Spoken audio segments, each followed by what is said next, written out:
Ana Santos, boa noite, seja muito bem-vindo ao Band Cidade. Boa noite, é uma honra estar aqui, vamos trocar ideia, vamos debater. Muito feliz em ser recebido e, aliás, muito feliz com toda essa viagem pelo Maranhão. Aprendi muito, passei muito perrengue, entendi como é que é a vida das pessoas aqui em grande medida e já pensei em soluções para resolver muitos dos problemas. Falando nisso, o senhor que esteve esses dias pelo Maranhão, aqui em São Luís, no interior do estado, e viu de perto a população do Maranhão, também as estradas, o que mais chamou a atenção? Olha, é difícil, eu fazeria um programa inteiro aqui só com a lista dos problemas. As estradas talvez seja o problema mais óbvio. Eu furei 7 pneus, andando coisa de 50 por hora, tá?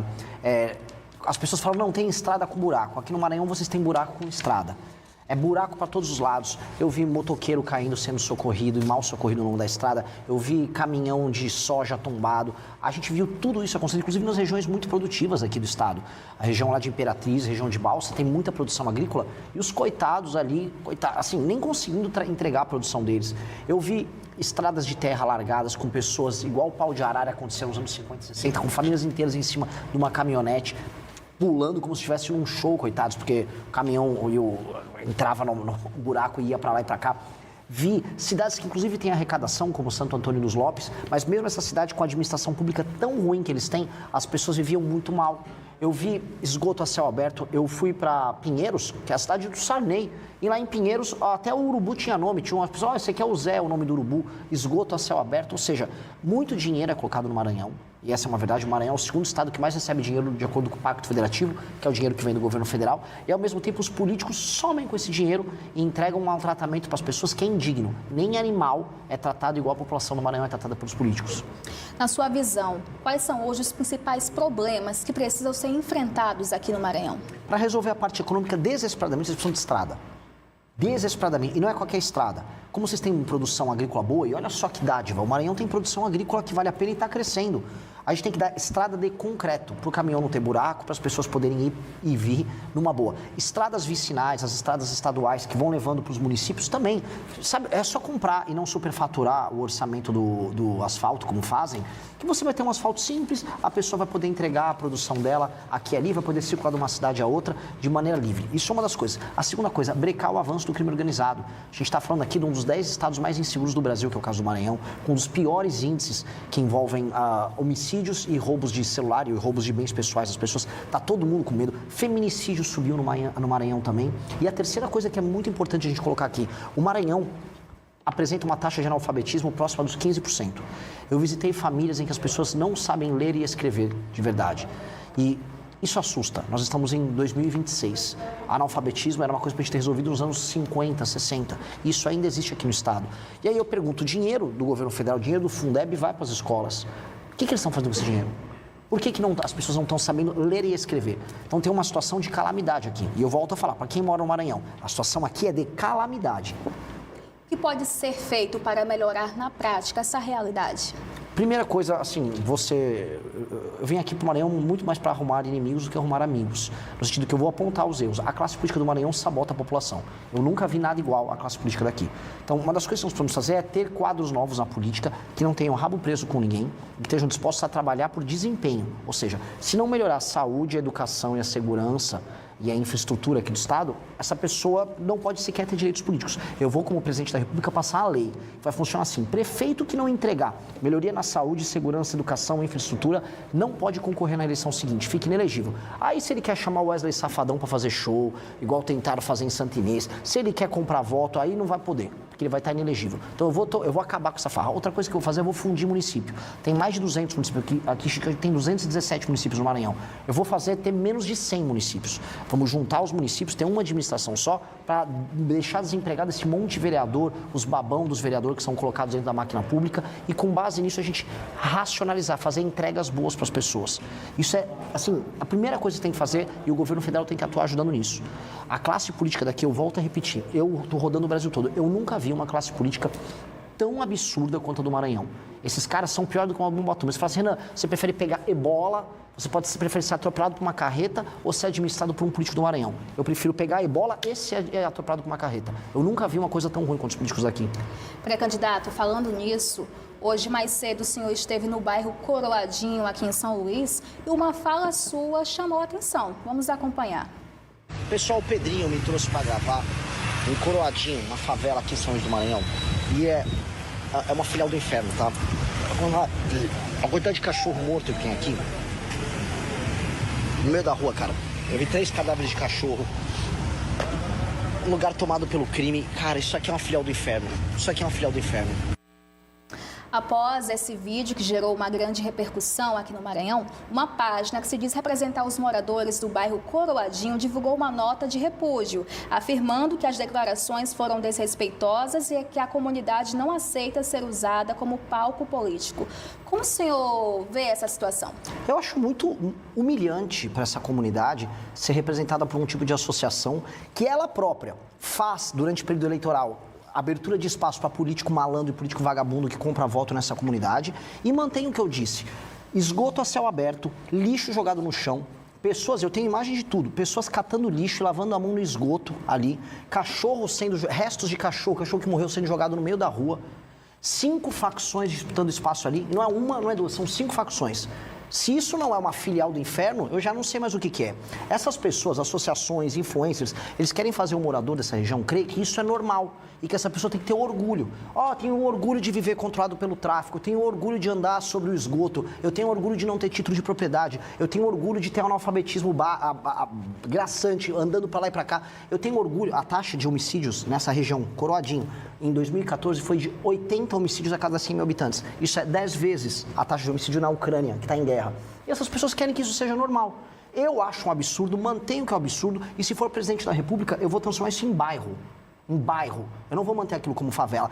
Mas eu tenho orgulho de que é uma favela. Você está errado. A população nem sempre está certa. A população, às vezes, compra orgulhos de coisas erradas. Ninguém tem que ter orgulho do que eu vi ali. Ninguém tem que ter orgulho do lado de um ponto de ônibus em que criança pega ônibus para ir para a escola, tem 5 cadáveres de cachorro morto e um homem estava trazendo numa sacola um outro cachorro morto para jogar ali. Ninguém tem que ter orgulho disso. A gente não tem que ter orgulho do errado. E no Brasil tem um discurso coitadista, a gente tem que ter orgulho do errado. Não, mas ele ali é a nossa favela. Tá errado, ninguém tem que morar em favela. Mais de 30% da população de São Luís mora em favela e o prefeito aqui da cidade ainda quer concorrer para governador. Esse homem tinha que ter vergonha na cara. Aí vem esses influencers querem reclamar, reclamem o quanto quiser. Eu vou me tornar presidente da República e eu vou acabar com as favelas no Brasil. E vou acabar com favela no Coroadinho. Vocês vão morar em bairro decente, em casa decente, sem crime organizado. Eu vou matar os bandidos, todas as lideranças do crime organizado, o bonde dos 40, vou dar um nome aqui, bonde dos 40, eu vou matar vocês. E eu vou fazer o que precisa ser feito. Ninguém tem que ter medo de dar nome às coisas como precisa ser dito. Assim como eu vou destruir o crime organizado, favela tem que virar bairro. Favela não tem que ser objeto de orgulho, tem que ser objeto de obra, de reforma. Falando nisso, o senhor acha que o governo do Maranhão está no caminho certo ou estagnou? Não, não está no caminho certo. O estado do Maranhão precisa de uma intervenção urgente. O atual governador, eu não sei o que ele está fazendo na vida. Eu estou vendo as estradas no sul do estado. Como é que o cara pode ser um governador? Igual eu falei agora, eu falei do prefeito, né, o Bride, ele quer ser governador. Eu fui olhar ali, esse bairro Coroadinho, uma favela, tudo largado no chão. Como é que um cara que larga o lixo todo, não tem uma coleta decente ali, quer ser candidato a governador? Ao mesmo tempo, o Brandão quer fazer sucessor, foi olhar as estradas.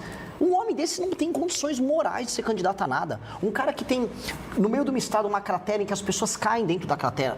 Eu vi motociclista contando história, ele caiu inteiro dentro, cabia a moto dele e ele inteiro dentro da cratera. E aí o governador, não, eu tenho um plano, vou eleger meu sucessor, aí faz aquelas danças, chama cantor. O que é isso? Todos esses caras tinham que ser interditados. Essas pessoas não têm condições, não é nem intelectuais, elas não têm condições morais de ser governadores de nada. Esse Brandão é uma vergonha. E eu volto a colocar para todo mundo que está nos assistindo, existe uma coisa que chama o mito da caverna do Platão, que é assim, quando você está vendo só uma coisa, você acha que o mundo é isso. Todo mundo no Maranhão olha para a realidade no Maranhão e acha, é normal ter um cachorro morto do meu lado, no meio da rua, é normal ter tanto buraco assim. Não é normal. Eu falo isso para você que mora aqui. Não é normal. Não aceite isso. Outros lugares do Brasil, até mais pobres do que o Maranhão, se vive melhor do que aqui. Vocês são roubados pelos seus políticos aqui. Isso é inaceitável. Pré-candidato, vamos fazer essa. Como o senhor avalia o atual cenário político do Brasil? É triste, né? É triste. O cenário político do Brasil é o maior escândalo de corrupção da nossa história, que é o escândalo do Banco Master, pegando gente de todos os lados. Descobriram agora que o Caiado, pré-candidato a presidente, inclusive um cara que eu admiro, participou comigo do impeachment da Dilma, agora ele também recebeu o Vorcaro e foi convencido pelo Vorcaro a mudar de certas posições. Falamos do escândalo do INSS, que envolve boa parte da classe política, inclusive a família do atual presidente da República, o Lula. Aí a gente olha os dados e os indicadores do Brasil, o Brasil vai para uma crise que ele vai quebrar nos próximos 2 anos se nada for feito. Segurança pública, o crime organizado tomando todos os estados, especialmente do Nordeste. Rankings internacionais de educação, o Brasil caindo pelas tabelas, desempenho horroroso. Então nós estamos muito mal, o cenário político é muito ruim. E aí o que as eleições têm? As eleições mostram Lula concorrendo para a reeleição, graças a Deus as pessoas despertando, e eu estou rodando no Nordeste, e eu estou vendo aqui no Nordeste as pessoas despertando para o problema que é o lulismo, o fato que eles não têm nada a entregar. Flávio Bolsonaro, que é membro de uma família que é envolvida em escândalos de corrupção, ele próprio é envolvido em escândalos de corrupção, é um homem muito problemático, um péssimo parlamentar, preguiçoso, não sabe votar. Toda vez que vota errado, ele fala que não leu, que se esqueceu ou que apertou o botão errado. Votou agora numa agenda completamente contrária dos eleitores dele e estava negociando agora a nomeação do Messias, que é o Bessias, que é um aliado do Lula, para o STF. Ou seja, os nomes são muito ruins, infelizmente. Então, o cenário do Brasil é se ficar o bicho come, se correr o bicho pega. Só que tem a gente para enfrentar o bicho. E eu estou rodando o Brasil para despertar as pessoas para esse problema que nós estamos vivendo. Falando em despertar, o senhor acha que ainda a população brasileira está muito presa ainda ao lulismo, ao bolsonarismo? Em parte, sim. Em parte, sim. Porque em qualquer lugar do mundo, você trabalha com o fla-flu, que a gente chama, né? Você tem um ou é o outro. E é fácil pensar com essas categorias. A gente vai ver até em livros religiosos, tem Deus e tem o diabo, sabe? Tem Jesus, tem Lúcifer. Você tem esse dualismo. E esse dualismo não tem que existir. O dualismo não tem que existir, primeiro porque o diabo não tem que ocupar espaço em nada. E o que eu falo para as pessoas é, de um lado você tem o capeta, que é Lula, e do outro você tem o Judas, que é o Flávio Bolsonaro, que é a família que trai as pessoas. Então nós temos que ter um outro caminho. E não é nem terceira via, é a única via. Quais são os problemas do Brasil, independente se você é de esquerda ou de direita. O que nós temos que resolver para ter estrada que funciona, para ter moradia, para acabar com as favelas, para fazer a economia crescer, para fazer as pessoas saírem do Bolsa Família. Eu não quero, assim, uma das coisas que rolam muito, mas não é assim, não, um monte de gente na minha cidade está com Bolsa Família. Eu não quero que as pessoas estejam no Bolsa Família. Falo olhando para a câmera. Eu vou diminuir o número de pessoas no Bolsa Família. Aqui no Maranhão, marmanjo que está ganhando Bolsa Família com 25, 26 anos, achando que é legal, só que vai fazer um bico, vou botar você para trabalhar, vai ralar, vai ter frente de trabalho na tua cidade, papo reto, entendeu? E vamos fazer a atividade econômica crescer. Aqui no Maranhão, uma dica para as pessoas, o maior ICMS do Brasil, que é o Imposto de Circular Mercadoria e Serviço, é o mais alto do Brasil. Como é que um estado tão pobre como o Maranhão cobra o maior imposto e não entrega nada com esse imposto? Uma das piores educações, uma das piores sistemas de segurança que a gente tem no Brasil, está no Maranhão, e ainda cobra imposto tão alto. Então, o que eu falo para todo mundo é, se a gente focar no problema, chutar os ladrões que tem no meio do caminho, a solução está aqui. Tanto que o próprio Maranhão, o Maranhão está fácil, tá? É mais difícil você crescer o Ceará, tem um clima muito mais complicado, a terra é árida, do que aqui. Aqui tem terra boa para tudo quanto é lado, tem energia elétrica, tem rios, tem água abundante, dá para desenvolver com agro, tem um porto muito bom, tem acesso ao Atlântico Norte, aos Estados Unidos, à Europa, ao Canal do Panamá muito mais fácil, dá para transformar o Maranhão numa potência. O problema é que tem um trabalho de profissionais. Os políticos daqui são profissionais, a começar o tal do Brandão. Eles são muito profissionais de deixar o Estado uma porcaria. E aí as pessoas não acordam. Eu estou aqui para despertar. Minha missão, o nome do partido nosso é missão, é despertar as pessoas. Se elas me elegerem para presidente da República, eu vou fazer uma revolução, eu vou tornar o Brasil um país sério. Só que se minha candidatura já servir para acordar as pessoas, é algo incrível. Eu fico até mais feliz se a gente despertar as pessoas. Preciso que elas despertem para o problema. Já a gente volta a falar do partido Missão, mas o senhor fala muito em fundir os municípios. Como é que isso funcionaria na prática? É alterar 2 artigos da Constituição e permitir que o governo federal faça um plano que pegue municípios pequenos que não se sustentam. Como é que funciona? Quem está assistindo em casa. Tem vários municípios que têm 5, 10, 15, 20 mil habitantes. Esses municípios, se eles estiverem gerando renda, por exemplo, tem muitas empresas e eles pagam as próprias contas e os indicadores de saúde, educação, saneamento básico estiverem bem atendidos, o município pequeno pode existir, não tem nenhum problema. Agora, se o município é sustentado com o dinheiro do governo federal, ele não gera riqueza e a população é maltratada, aí eu vou juntar eles, 1, 2, 3, 4, 5 municípios, transforma num município só, demite esse monte de vereador, os famosos babões de político, demite os babões que tem lá na prefeitura, que trabalham de mentira, de assessor, demite os demais prefeitos, tem um só prefeito e só 9 vereadores. E eles não vão trabalhar simples, com a regra que eu estou chamando da reforma administrativa com lei de responsabilidade gerencial, o que nós vamos fazer é, esse prefeito assume, só que ele tem uma série de metas e indicadores para cumprir. Se você tem só 10% de saneamento básico ou de fornecimento de água, vai ter que subir para no mínimo 30% no mandato dele em 4 anos. Se não subiu para 30%, se não melhorou os índices de educação, se melhorou a fila nas UBSs, ele fica inelegível, ele não pode concorrer na eleição seguinte. Ah, não, mas e se ele for popular porque ele fez um show do Safadão? Primeiro que eu não vou deixar ele fazer um show do Safadão, não vai poder comprar voto de ninguém. Segundo, se ele for tentar comprar o voto das pessoas, eu vou prender a pessoa que está vendendo voto e vou prender o político que estiver comprando voto. E terceiro, que ele vai estar inelegível. Agora, se ele cumpriu a meta, se foi um bom prefeito, melhorou o saneamento básico, melhorou a educação, melhorou a segurança, fez empresas se instalarem ali, o município começou a esquentar, a economia cresceu, as pessoas estão com emprego, estão comprando uma moto, estão comprando um carro, estão fazendo uma casa, a vida começou a melhorar, o cara vai poder fazer o show do Safadão no município dele numa boa, tá? Eu vou querer ver a população daquele lugar feliz, ele vai poder concorrer à reeleição e o partido dele ainda ganha fundo partidário eleitoral como prêmio porque ele foi um bom prefeito. Então a gente tem que bater no político que não presta, no prefeito, mas se o político que presta, a gente tem que premiar. Essa é a regra que a gente vai fazer. Fazendo isso e fundindo o município, a administração aqui vai melhorar tanto, mas eu te falo, tanto, que vocês vão dar um salto. O Maranhão vai começar a crescer 10% ao ano, 10 a 15% ao ano, até começar a pegar o ritmo de ser um dos maiores estados do Nordeste, que é o que ele tem que ser. Agora falando do Partido Missão, que ele surge como uma alternativa no cenário nacional, o que diferencia o Partido Missão dos demais partidos? Começar pelo nome, né? Todo mundo que acompanha partido político no Brasil vê que é uma sopa de letrinha. PSB, Partido Socialista Brasileiro, PMDB, Partido da Mobilização Democrática Brasileira. Ninguém sabe o que significa isso aí. E missão significa o seguinte, o que significa quando você está numa missão? Você tem uma ideia, um plano e você tem um período de tempo para implementar. Isso se torna uma missão. A missão, como o nome do partido, significa que nós somos um grupo de pessoas que tem um senso de urgência. O que é urgência? Eu preciso, enquanto eu estiver vivo, nos próximos 30 anos, fazer o Brasil virar um dos 5 maiores países do mundo. Essa é a nossa missão. Eu quero que daqui 30 anos o meu país esteja junto com China, Rússia, Estados Unidos e Índia, mandando no mundo. Mandando foguete para o espaço aqui da base de Alcântara, no Maranhão, tendo alta tecnologia, produzindo inteligência artificial, tendo forças armadas poderosas, destruindo o crime organizado, sendo influente. Essa é a missão. Então, o meu partido surgiu para cumprir isso. E aí a gente fez uma lista de políticas que a gente tem que implementar para fazer isso, publicamos isso em livros e montando o partido. E minha pré-candidatura hoje é para isso. Então, quando os outros ficam lá com blá, blá, blá, eu gosto muito do Lula, ai não, o Bolsonaro tem lindos olhos verdes, eu tenho um plano, eu quero implementar, eu estou com pressa, eu preciso fazer meu plano ser implementado rápido. Por isso que eu já sou pré-candidato a presidente. É um senso de missão, um senso de urgência. Falando em partidos, o senhor fez uma crítica ao PSOL. Qual foi o principal ponto dessa crítica? Puxa, eu faço tantas críticas ao PSOL.